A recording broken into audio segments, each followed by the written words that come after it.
It's Philosophy Talk. If celebrities didn't want people pawing through their garbage and saying they're gay, they shouldn't have tried to express themselves creatively. Whence human creativity? I'm a dead firecracker, I ain't got any fuse, I ain't got no inspiration since I lost my muse. I'm a table with 2 legs, I'm a spider with 5. I'm going down slow, muse, when will you arrive? Oh, muse, where are you? Where does human creativity come from? From our neural hardwiring? From our genetic programming? Can creativity be mechanized, routinized, and programmed? What are the limits on human creativity? You know I eat, drink, and I smoke stuff. I eat, drink, and I smoke stuff. I eat, drink, and I smoke stuff. I don't know what to do. The mystery of human creativity. Coming up on Philosophy Talk after the news.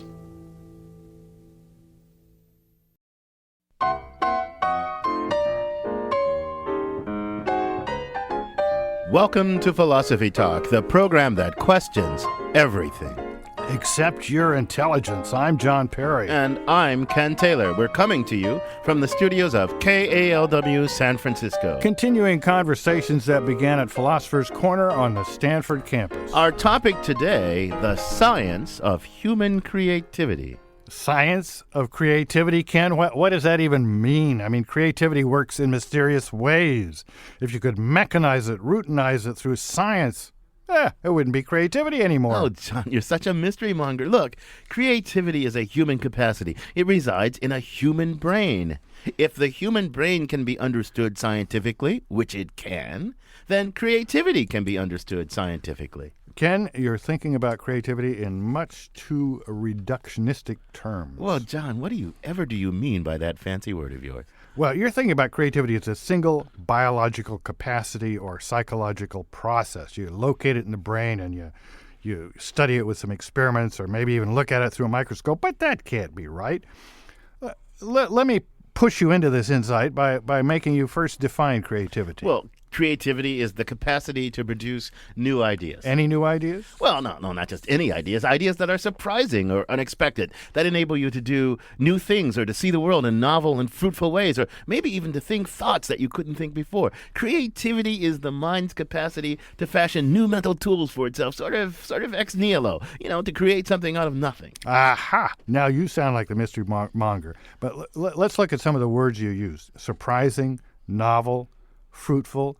Something's not surprising, novel, and fruitful because of what goes on in a single human brain. There is the eye of the beholder, and not just the brain of the creator that has to be taken into account. It's just not the sort of thing that can be localized and studied scientifically. I kind of see what you're saying, but I'm not sure I catch your full drift. You seem to be suggesting that because creativity has, let's admit it, a subjective or maybe even evaluative component to it, that there can't be a science of it? Is that what you're suggesting? I'm saying that an idea is creative isn't just up to the kind of what brain processes that produce it.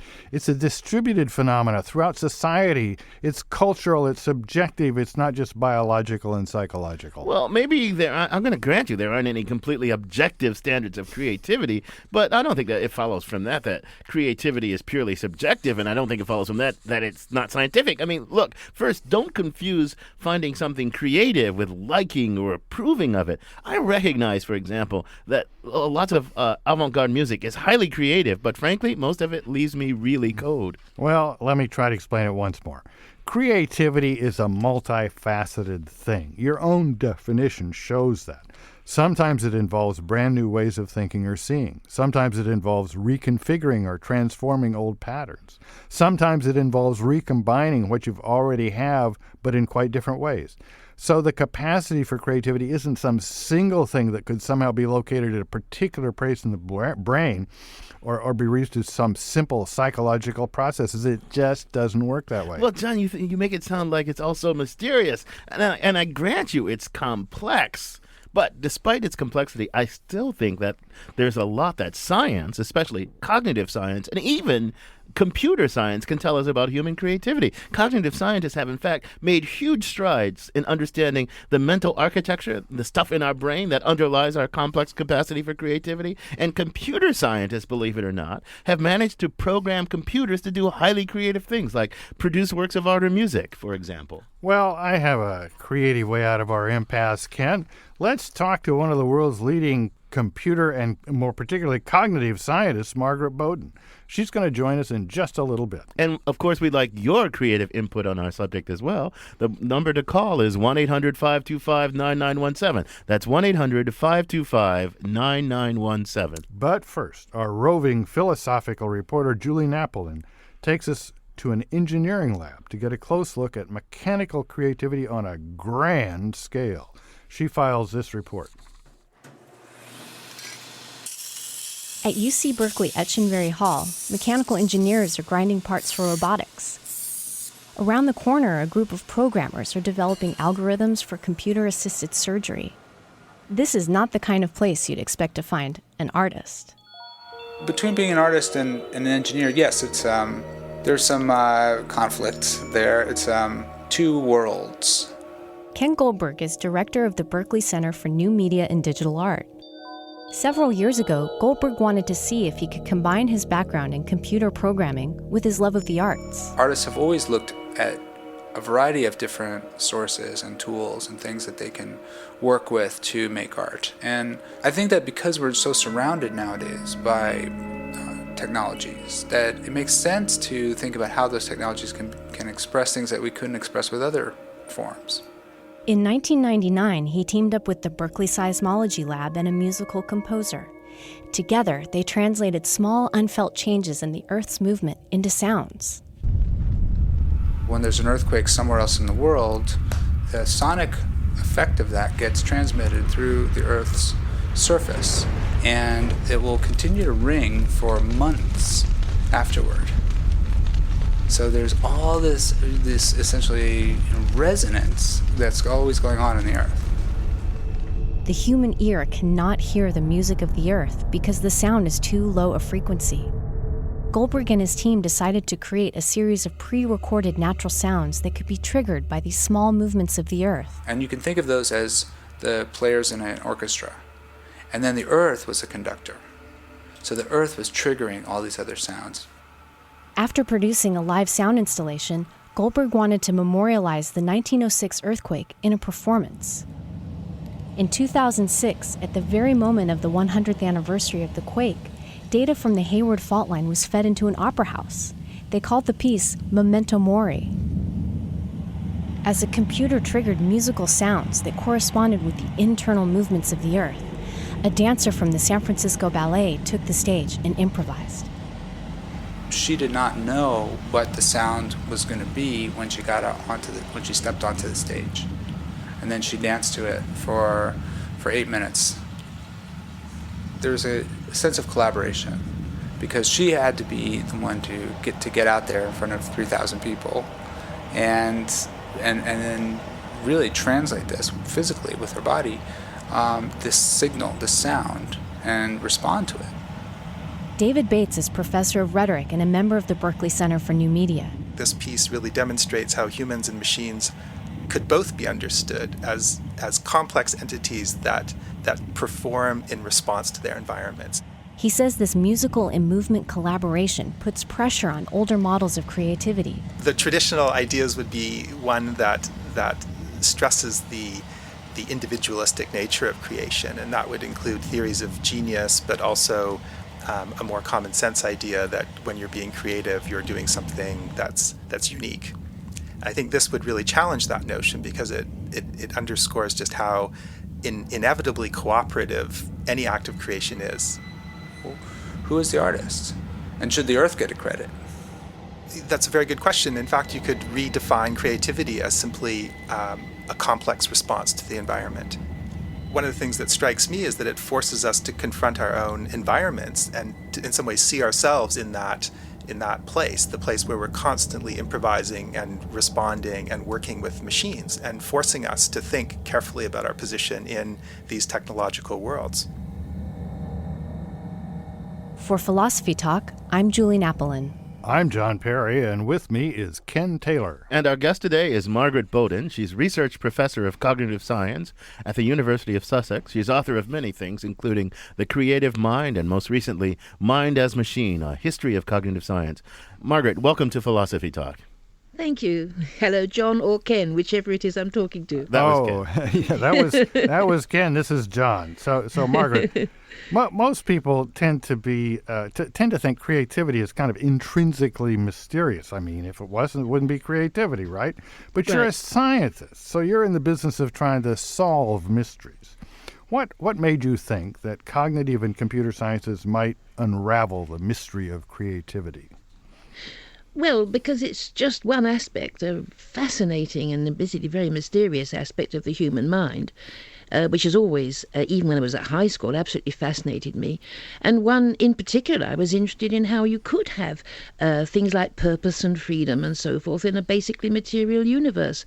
And it seemed to me, when I went to university and I found out about artificial intelligence, AI for short, it seemed to me that that was the way of thinking about these things. And the obvious challenge, the greatest challenge of all, well, perhaps the greatest challenge is consciousness. But after consciousness, the greatest challenge of all was creativity, because if AI couldn't model creativity, couldn't help us to understand that, then you couldn't say, really, that it was hugely useful for understanding the human mind and the mind-body problem in general. Okay, so now Ken and I in the intro kind of played around with a definition of creativity, but why don't you give us your more professional and academically motivated conception of creativity?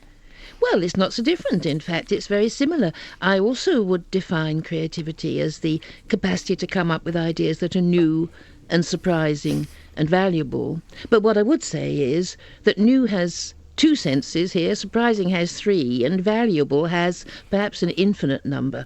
Well, but you're not going to articulate all of those. Yeah. No. Don't try to go to the infinite ones. No. But the point is, this was coming up, in your discussion, because you were talking about different ways in which an idea can be valued.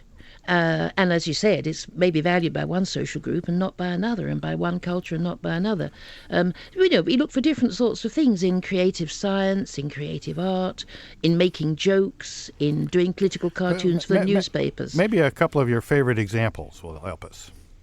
Well, one nice example, I think, is just think, a political cartoon in your daily newspaper. To understand that, and also to draw it in the first place, you have to, on the one hand, have a lot of world knowledge about politics and what just happened last week, and you have to combine those things probably in new ways. Otherwise, it's not new and surprising, and it's not regarded as a really good political cartoon. So that's an example of what I would call combinational creativity. I wonder, Margaret, when we use the term creative, though, I mean, you're a scientist and you want this scientifically studyable thing, but there's also a kind of honorific use of creative. I mean, I say that was a highly creative idea. In some ways, I'm approving it, but some new ideas, I don't approve of. I think they're astoundingly evil, devious ideas, right? They may be in some sense ingenious, but like Hitler's final solution, that's an ingenious idea, I guess, but I wouldn't call it creative. Right. I mean, so how do we how do we pick out from the new those which we want to call creative, or is that just a subjective cultural? Well, it's a cultural thing, and the example of Hitler is a very good one, because yes, he was ingenious in many ways, and obviously, in some sense, a political genius, making people do what he wanted to do, persuading them to do what he wanted to do. Yet what he wanted to do was ghastly. So yes, this word valuable here is very, very tricky. And when I say that there can be a science of creativity, what I mean is there can be a science that helps us to understand how creative ideas happen, helps us to understand they don't come out of nothing, like, something that you were talking about. But of course, because the notion of value isn't something that science can deal with, even if there's only one value involved, just isn't a matter for science, I don't think that there can be a science of creativity in the full sense.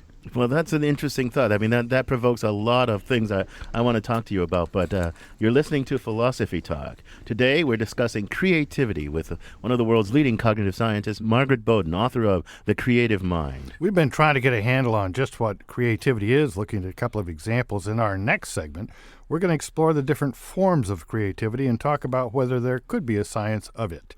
How do you define creativity? Do you think it can be routinized, programmed, mechanized? Or must it forever remain a mystery? Call us at 1-800-525-9917. That's 1-800-525-9917. The many forms of creativity, plus your creative calls and emails when Philosophy Talk continues. Nothing's gonna change my world. Nothing's gonna change my world. Nothing's gonna change my world. This is Philosophy Talk. We're exploring the science of human creativity. I'm John Perry. And I'm Ken Taylor. Do you think creativity is destined to remain a mystery? Or can science reveal the true nature of human creativity? If creativity is programmed into computers, say, is it still creativity? And what about your own creativity? Have you ever had amazing bouts of creativity or been in a creative slump? Call in and tell us your favorite examples of creativity. What are the best ideas, the most creative ideas, the most creative movies of the last year? How about in your own life? You ever had just an idea that came out of nowhere and changed everything? Tell us about it. The toll-free number is 1-800-525-9917. That's 1-800-525-9917. Our guest is Margaret Boden from the University of Sussex. Margaret, look, computers are programmed to run algorithms, mechanical step-by-step processes that require no insight to execute and are guaranteed to produce a result. That's what computers do. Creativity, on the other hand, seems, at least intuitively, it seems to be the very opposite of an algorithm. So tell me, how could a computer possibly be programmed to be creative? Well, that doesn't even make sense, does it? Well, it can certainly be programmed to produce results which, if a human being had produced them, we would accept as creative. And that's a factual claim, not a philosophical one. Mm-hmm. It's a factual claim, and it's already been shown to be true. I mean, for example, we talked about, and people very often talk about, coming up with new combinations of familiar ideas, and that's one sort of creativity. Now, you might say, well, obviously a computer could do that, but that would be too quick, actually, because although a computer can certainly come up with new combinations till kingdom come, the problem here is making them valuable. The problem here is giving it the knowledge and the rules of selection, if you like, to enable it to see which new combinations are worthy of interest and which aren't. Well, look, but let's just say there's two sides of this. There's the generation problem, generate the new ideas, yes. And then there's the select out from among the ideas generated the valuable ones or something like that. Yes. And here's a thought, a Mysterian thought, I grant, but I want you to tell me why there's Mysterian thought. Somehow what humans do in generating this is guided by intelligence, intuition, a creative knack, genius, or something like that, right? It's not just some dumb mechanical process that spits them out in accordance with an algorithm. Well, we don't know what it is, and all those words that you use, intuition, for example, is the name of a question, not of an answer.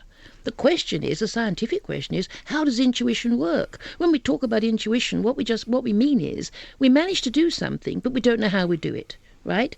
So the question is, well, how do we manage to do it? Right. I take that. I think that's a well-taken point. But the question as stated seems to make it very far from an algorithm, a dumb step-by-step mechanical procedure, right? I mean, but Ken, think about somebody gives you a puzzle or something, and you just try trial and error. You see if this puzzle fits this way or that way or this way or that way. Well, you might come up with a very creative solution that way. But the process is basically made up of simple, dumb efforts to fit it in this way or that way. Yeah, and also, I mean, take a different sort of creativity, which is really exploring a style. Somebody comes up with a style of thinking. It may be a style of painting, like Impressionism, maybe a style of thinking about chemistry, like benzene chemistry, whatever it is. It's a way of thinking. And once you have learnt the rules of that style, you can then go on and explore it and come up with lots of new structures in that style. I mean, some of them may even be new to the whole of human history, and they're new to you anyway. And you can, try and see where the limits of that style are. Now, I would say that, well over 90% of what professional artists and scientists do is actually exploratory creativity. It's not to be sneezed at. And that sort of thing has been put into computer programs. There are a number of examples, very good examples, which come up with stuff which, as I say, if a human being had come up with, we would have no problem calling it creative. I take your point, and actually, I mean, I've often thought of styles and genres in something like the way you're suggesting. I think of a genre as a possibility space. Absolutely. Right? There's a space of possible compositions or whatever, right? And humans over historical time take a walk through that space, right? Yes. And exploring the different possibilities. And right, there might be some kind of dynamical principles that you could discover that determine the structure of those walks, and maybe you could put those in the machine. But that raises a fear that maybe the computers actually could explore these possibility spaces more systematically, more fruitfully than we. Well, don't hold your breath. I mean, in the case of certain sorts of space, maybe, yes. In the case of anything to do with language, for example, forget it. I mean, human language and our understanding of human language, which of course is very close to our world knowledge anyway, is hugely rich and hugely subtle. And I don't think that there's any possibility, myself, that there will ever be a computer program that would match our power, in the general case of, for example, writing novels. They could write crummy ones, yes, but not good ones. You're listening to Philosophy Talk. We're discussing creativity with Margaret Boden, cognitive scientist and author of The Creative Mind. Well, Margaret, I guess I probably agree with that, but I think some linguistic subtasks could be, take movie reviews. If I'm going to go to a movie, I check the reviews on Yahoo or someplace. And it seems like in that genre, there's about 5 different kinds of reviews and 3 different kinds of criticisms and 4 different kinds of praise.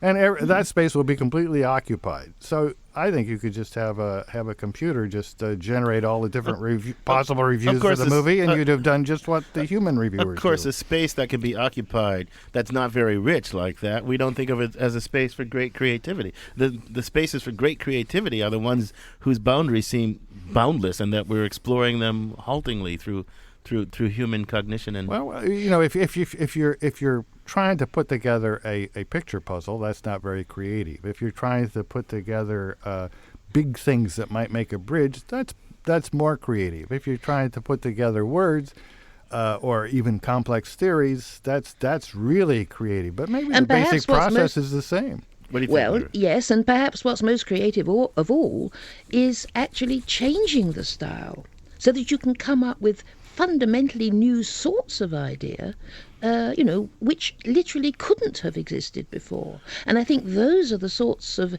examples of creativity that people are most impressed by and that are most likely to get into the history books. Right, and maybe be the hardest nut for, a computer to crack. But you're listening to Philosophy Talk. We're talking with Margaret Boden about human creativity, the science of human creativity, and we'd love to have your input. 1-800-525-9917. That's 1-800-525-9917. And Charles in Richmond's on the line. Welcome to Philosophy Talk, Charles.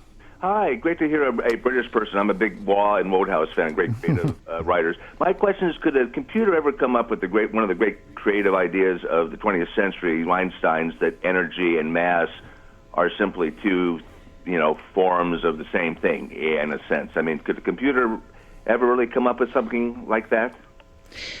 Well, I don't know. I don't understand enough about Einstein's theories to take that particular example. May I be very naughty and change it, Charles, and tell you that, many years ago, computers came up with at least half a dozen of the very well-known sort of named laws in physics, like, Charles's law and Black's law, Ohm's law, and so forth. And so you might say, and the people who did this did say, that they were modelling scientific discovery. The problem with that is that not just that these weren't historically new laws, physicists already knew about them, but that you might say the really creative act was to think about physics in terms of mathematics in the first place. I mean, why should you expect to find mathematical relationships out there when you look at the stars or when you drop things down inclined planes? And that idea, was something which had already been taken by Galileo and the physicists after him, and that idea was provided for free, if you like, to these programs, and it was just assumed. So, in other words, however you describe Einstein's idea, and as I say, I can't do that in sufficient detail to take it as a real example here, but if you can describe it in such a way that the questions that he asked are sort of built in for the computer, then I don't see any difficulty in principle about the computer coming up with the answer. The question is, could you get a computer to come up with those sorts of questions which no previous human physicist had come up with? Now, I think in principle you could, because I don't think creativity is magic, and what's more, I don't think that the human mind does anything which in principle couldn't be put into some form of computational system. But as I said before, don't hold your breath. But it's a complex thing, right? Because it's not really just the individual human mind, and you're kind of hinting at that. It's not really just the individual human mind that does this. It's the individual human mind embedded in a culture with all sorts of forces impinging upon it, right? All sorts of sort of rational forces impinging upon it at any moment in history that it's a response to some situation, I think. And it's not just, it's not even in the human mind. It's not just creation out of ex nihilo, really, is it? Oh, it certainly isn't creation ex nihilo. It's creation out of what's already in that person's mind. And much of what's in that person's mind has come in from their culture, yes. Right. So, I mean, I would want to insist, it is the individual human mind that does it. I mean, in the normal case, I'm not talking about cases where there is a deliberate attempt at cooperation and so forth, and brainstorming and so forth, perhaps like that interesting Berkeley example you talked about. But in it is the individual minds who do it. But the thing is, of course, every mind is so culturally rich. Right. And without those cultural associations, yes, the individual minds couldn't do what they do. I agree with you totally. We've got lots of callers on the line. We're talking about creativity with one of the world's leading cognitive scientists, Margaret Boden. 1-800-525-9917. That's 1-800-525-9917. And Chris in Berkeley's on the line. Welcome to Philosophy Talk, Chris. Hi. My comment is this, that I think it's certainly possible to come up with a computer program that might produce results that humans think are analogous to human creativity. But then I don't think you're justified in saying that because that is the case, because those results seem analogous, that then you can say that's the way the human mind comes up with creative ideas or is creative. Oh, you're quite right. Of course, the fact that the thing does it in that way doesn't prove that we do it that way. For that, you need experimental psychology, and you need to try and find out. Actually, it's interesting, Chris, that was your question. I thought you were going to ask a different question. I thought you were going to say the fact that these things come up with apparently creative results doesn't mean that they're really creative. But what would really creative mean? I don't understand. Well, exactly. I don't know what that means. Well, exactly. And in order to answer that question, you'd have to settle, for example, the nature of meaning and intentionality, etc. You would have to decide whether it's possible to have a naturalistic scientific explanation of any psychological phenomenon at all. Yeah, but I think even those are kind of misleading worries. I mean, it seems to me if you think of ideas as tools, and a creative idea is a new tool with which we can do things we couldn't do before, right? We had a hammer, now we have a car. And an idea is a tool, a cognitive tool. As long as computers can have tools, and if they can have novel tools that are newly useful, I don't see what other question there is. Well, let me give you an example. We discussed the computers and jokes on this program some time ago. I don't remember the name of the young researcher from Ireland that was doing the work. But if you're Jay Leno, right now you're hiring a bunch of writers, and most of them come up with, crummy jokes, but they put them all before you, and then you and they select the ones that might be funny. So there's really two parts of it. There's coming up with the joke, which is creative in some sense, and then coming up with a good joke, which is creative in the sense he wants to pay for it. Now, you could have the same process with computers instead of writers. The first part of the process, the coming up with new jokes that haven't been done before, would be just the same. Of course, the more complex thing, reacting to cultural norms and selecting which ones you're going to tell on your monologue, would still be left up to Leno. So I agree with our caller that the computer wouldn't necessarily do it in the same way, but I also agree with him in saying, for that reason, it's a different way of being creative, not necessarily something that isn't really creative. Margaret, what do you think?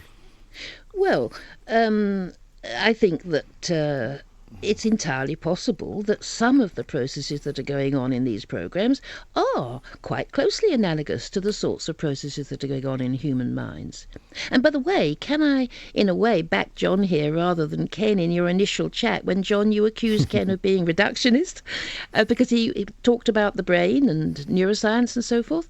Now, of course, everything that the mind does, I believe, is, happens because of things happening in the brain. So in that sense, neuroscience is basic. But I think that it is too reductionist to believe, and maybe Ken doesn't believe this, but I think it is too reductionist to believe that to understand creativity, you need to talk at the level of neuroscience. I mean, even if we knew the neuroscience, right? I think we need to be talking at a higher level, the level of what I would call the computational level, but if you prefer, the psychological level, because the concepts that you need, like combination exploration, stylistic transformation, just for example, the concepts that you need aren't concepts of neuroscience. Well, we do a little bit of role-playing in the intro, but Ken really is a reductionist. Well, I'm a naturalist. But look, we got a lineup of callers on the line. I'm going to try to get some in here before the break. John in Oakland, welcome to Philosophy Talk, John. Hello.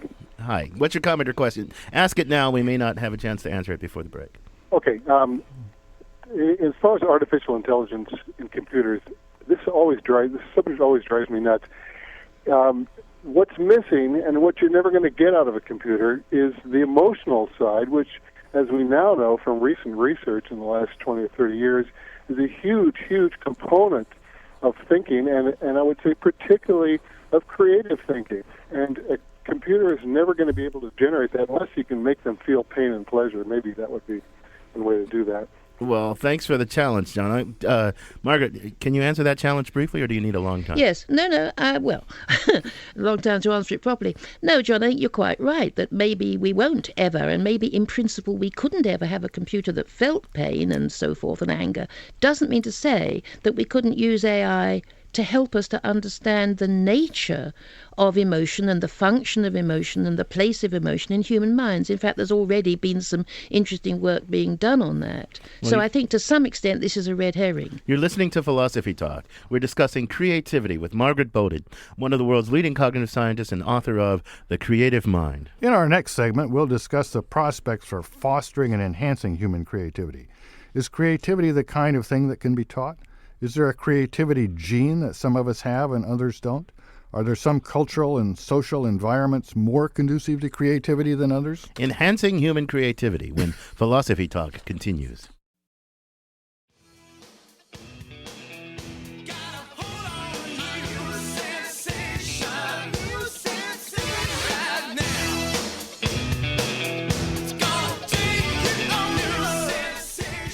If a creative idea is a new sensation, can it be taught? Are some environments more conducive to creativity than others?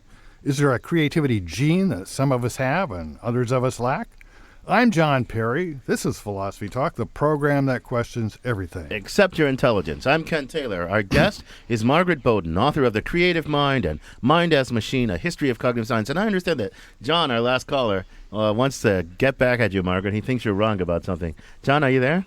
Yes, I'm there. Okay, so what you think Margaret's wrong about something? Just to clarify, I'm not saying that we can't use computers as one of the tools that we use to understand the mind and how it works. What I'm saying is that I don't think that if we're talking about the generation of creative works, that a computer on its own can't do that because it doesn't have an emotional life, and B, it's not motivated to do something creative. So there's always going to be the human interface if a computer is used as a creative tool, like let's say like a movie camera.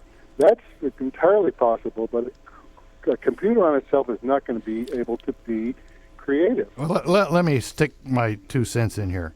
I mean, emotions aren't just things that happen for no reason. I mean, in the big scheme of things, they have a role, sometimes positive, sometimes negative. One theory is that a lot of emotions kind of are there to short circuit the process of going through reason and deliberation and returning to some more primitive reaction mechanism.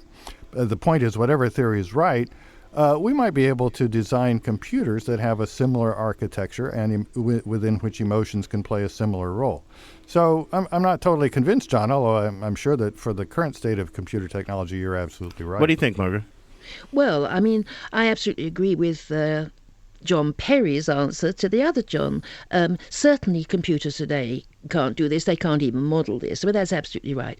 And as the caller John said, they would need to have something like motivation and emotion in them, at least modelled in them. They'd have to be very much more complex than anything we can do now.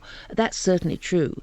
But, whether or not in the end, if we had these things, whether or not then we'd be prepared to say that they really have emotions and that therefore their new ideas are really creative, goes all the way back to those other questions we said before, which are so deep in philosophy, like the nature of meaning and intentionality, and whether you can have a naturalistic psychology in the first place. In other words, whether science can explain mind. That's true, Margaret. That's true. I think we've reached some kind of a point of agreement about something. Look, John said to me in the beginning when we were doing our role playing, creativity isn't some simple single process. And this talk about the role of emotion in motivating our thinking and all that, and reasoning. That shows something about that, because it's all tied up with the whole network of human cognition and conation, as we philosophers like to say, motivational stuff. So it's not just you can't say, there's the creative joint there, there's the creativity spot.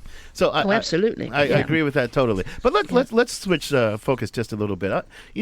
Some people are more creative than others, and that raises a question: is creativity the kind of thing that can be learned? I mean, or does each person just come with a fixed capacity for creativity that can't be increased or decreased? I mean, do some environments foster creativity more than others? What do you think? Well, definitely. I mean, the best way to squash creativity is to ridicule somebody when they come up with an idea that either is wrong or that you think is wrong, and to undermine their confidence so they never try to do it again.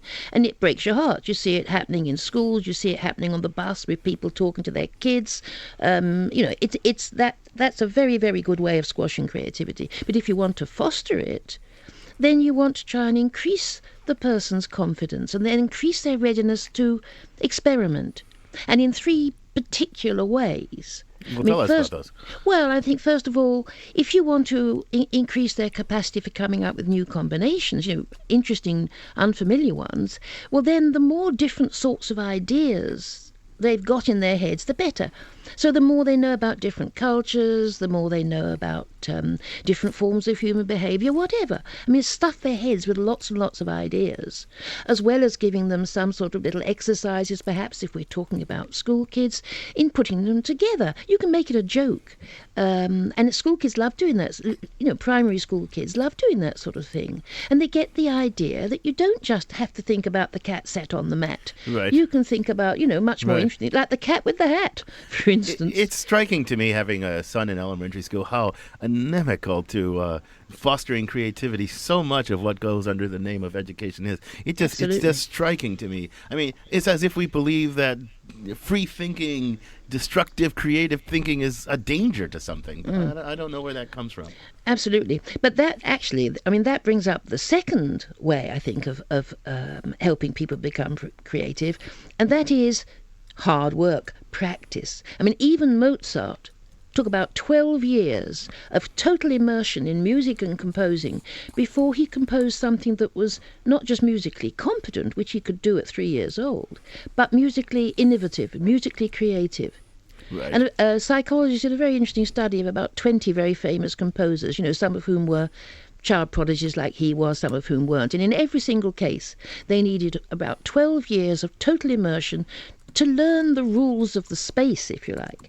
Right. You're listening to Philosophy Talk. We're talking about creativity, the science of creativity, with one of the world's leading cognitive scientists, Margaret Boden. We've got a lineup of callers in the line. See if I can get a few of them in before the end of the show here. Shessa in San Francisco. Welcome to Philosophy Talk, Shessa. Hi. I want to talk about isolation. Many artists have found the environment of isolation to be stimulative. Just depending on their dreams. And then again, on the other hand, people who isolate themselves with a muse, and the emphasis on muses in culture, especially as an example, the Latin, Roman, Greek reference to muses. Thanks, Jessica. Yes, Margaret, well, I think, Sash, I think that's very interesting. And it seems to me there are two things going on with isolation. On the one hand, you're protecting the person from the distractions of everyday life and other people's ideas and so on and so forth, so they can concentrate on what they're doing. I mean, that's one thing. But also, and this goes back to what I said before, you're protecting people, the creative person, from other people criticizing them and criticizing their ideas too early, and again, undermining their self-confidence. And in fact, if you look at the personalities of highly creative people, as some psychologists have done, you find that very, very high proportion of them are frankly, total nightmares in terms of living with them. Right. Very selfish, absolutely single-minded, make the lives of their friends, and in particular their spouses, hell, actually. Let me ask you a question. You said something that intrigued me. Highly creative people, and I believe in the idea of a highly creative people. I believe in the idea of a genius.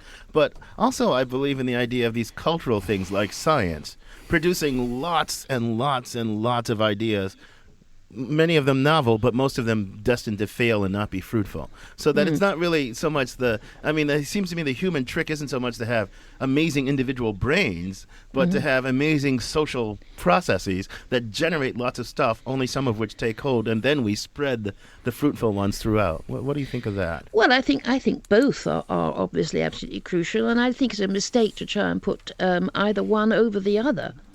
I mean, there certainly are some people who not only come up with more creative ideas than most of us do, and most of their professional peers do, but do that over and over again. I mean, a very good example of that was Alan Turing. He revolutionized philosophy of mathematics. He revolutionized computing. He sort of more or less invented it.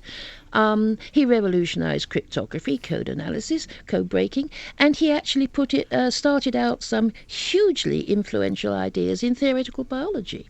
So he's an example of someone who's made fundamental changes in different domains, and that's very unusual. Do you think you can spot those people early on, and do you think you should spot them and say, aha, these are the ones, and we should nurture them in a special way? Or do you think this capacity is resonant in more people than we might think, and we should nurture them? I mean, what do you think? I think it probably is resonant in more people than we think, but I think it does depend hugely upon your experiences. And if you come from a background where you aren't, you don't have any chance to learn the styles involved, you don't have any chance to fill your head with lots of different ideas which can then be combined, well, you're not going to be able to do that. There's something interesting, and I don't know what it is, there's something interesting about mathematics.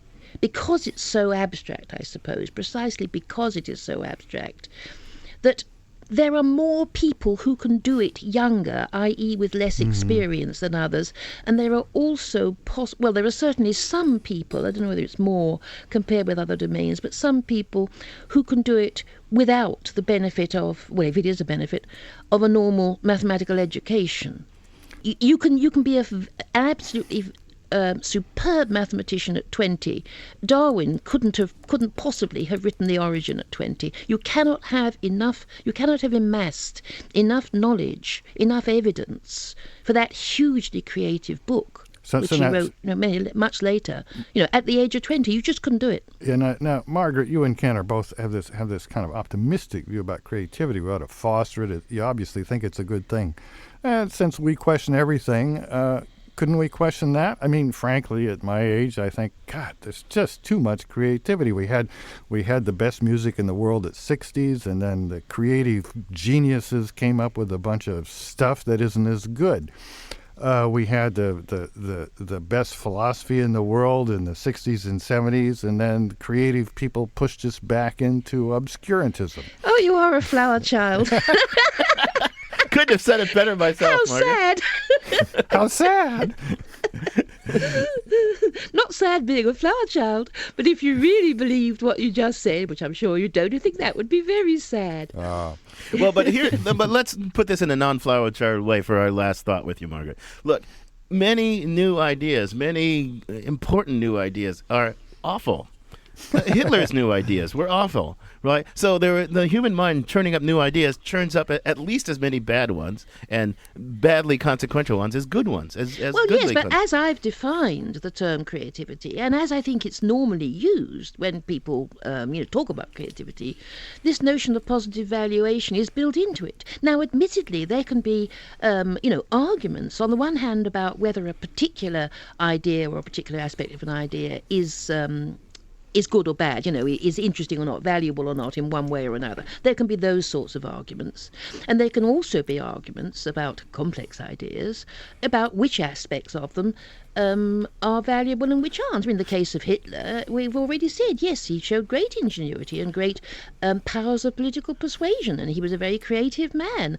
Unfortunately, right, the goals that he was aiming for and the anthropology, if you like, that he was being guided by were, on the one hand, utterly inhuman and abhorrent, and on the other hand, fundamentally scientifically mistaken. On that, Margaret, on that note, I'm going to thank you for joining us. It's been a really fascinating conversation. Thank you. Bye. Our guest has been Margaret Boden, research professor of cognitive science from the University of Sussex, author of Creative Mind and Mind as Machine, A History of Cognitive Science. So, John, that was a fascinating conversation, and it continues on our blog, theblog.philosophytalk.org, or on our Facebook page, where we have over 1,000 fans now, and we'd love to have more. For our final word on creativity, we're going to turn to the creative genius of Ian Scholes, the 60-second philosopher. Ian Scholes, forgery, counterfeiting, fraud, and con games might be considered the dark side of creativity. Rather than trying to create a work of art, you're trying to convince somebody that you have a work of art created by somebody else. But there is a certain panache attached to these activities. Forgers and con men are wily rascals. Artists are cut slack when it comes to forgery and fraud. Look at Clifford Irving. He totally invented his autobiography of Howard Hughes, got caught when Hughes came out of seclusion long enough to denounce him, and went to prison. But his story was eventually turned into a movie with Richard Gere, not a bad return for criminal activity. Plagiarism, however, is slack-free. It is bad. When a writer copies another writer, it's considered laziness, sneakiness, theft. Despite this attitude, plagiarism is rampant, especially among college students and journalists. Maybe it's because it's so easy to cut and paste, or maybe as Lewis Lapham put it, quote, as journalists come to be more like politicians, their work is interchangeable, and the individual voice is harder and harder to find. It's a gradual debasement of the written word, unquote. The same tired phrases crop up again and again these days. At the end of the day, level playing field, going forward. Adding a gate to the end of the scandal of the day, describing an independent film as quirky, or saying that a movie or book is like another movie or book on acid. If everybody uses the same tropes, is it plagiarism? And lest we forget, plagiarism is nothing new. But one example, according to Richard Posner, Shakespeare's famous description in Antony and Cleopatra of Cleopatra on a royal barge is taken almost verbatim from a translation of Plutarch's Life of Mark Antony. Now, I'm a writer. I began my career with an act of plagiarism. In 7th grade, Miss Schramm assigned our class to write a short story. I had just read a tale by Ray Bradbury about a paranoid spinster walking home with a killer on the loose. The story chronicles her fearful arrival home, her locking the doors and feeling safe. When the story concludes, in the living room, someone coughed. Well, I thought that was pretty hot stuff, so the story I wrote for Miss Schramm was that story, reworded from memory, but ending with the same line, in the living room, someone coughed. I didn't know I was doing anything wrong. I was 12 years old in the plains of North Dakota. I did not know from ethics. To me, it was like trying to remember a song I really liked. Well, Miss Schramm loved the story and told me I had talent as a writer, which thrilled me and started me on the long, miserable road we call the writer's life. Now, what if Miss Schramm had known the Ray Bradbury story? I would have flunked and been censured. I would have begun lighting small fires on the edge of town. Hideous experiments of small animals, lists of imaginary enemies. I would have grown up to be a guy neighbors would describe in cliches like quiet, kept to himself, wouldn't hurt a fly, until the authorities started digging up bodies in my root cellar. So, world, in my case at least, give plagiarism a vote of gratitude, or at least be grateful I didn't get caught. I gotta go.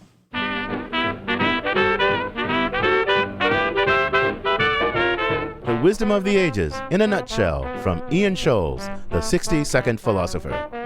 Philosophy Talk is a presentation of Ben Manila Productions and the trustees of Leland Stanford Junior University, copyright 2009. Our executive producer is David Demarest. Our production coordinator is Devin Strolovich. Our directors of research are Daniel Elstein and Cole Leahy.